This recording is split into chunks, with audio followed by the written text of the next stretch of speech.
Yeah, for sure. The thing that fascinates me is one of my friends is a bit of a tech nerd when it comes to suspension, and the in-game settings for suspension, it's crazy how realistic it is to real life. Like, do you know who developed that and how difficult that was to develop that sort of suspension in game?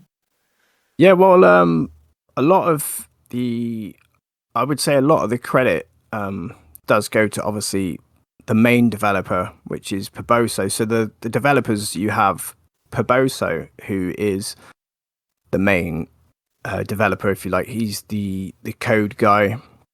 Then you have Snap, who is the he's like the I don't know the animation guy. He does makes content and stuff, and he's like more focused on like the upfront stuff that we would present to him. So if we came to him with some suggestions, he would work on it. Then Paboso would go away and just do like the coding parts. Right. So Paboso is a massive stickler on just pure simulation. Everything he does, he has to simulate absolutely properly. So Wow. he'll take real world data and make it try and work in game. So with regards to MX bike suspension, um, there was a modder. I'm not even sure if he's around anymore, but everybody knows Asdriel.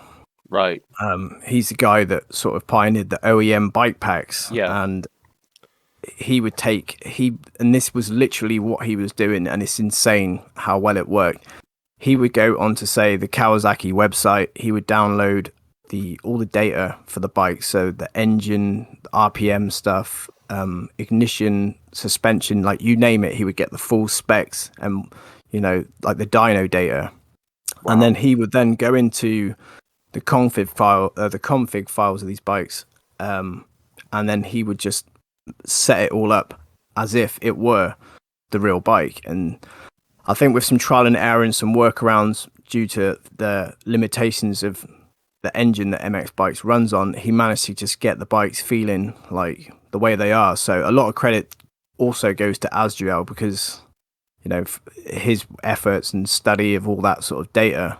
I think Paboso tapped into that and said, look, come and help us out a little bit with regards to the suspension because your bikes feel great compared to ours. So they have sort of relied on a few key members of the like the early community basically to really get it is where it is today. So yeah, Yeah. that's pretty much.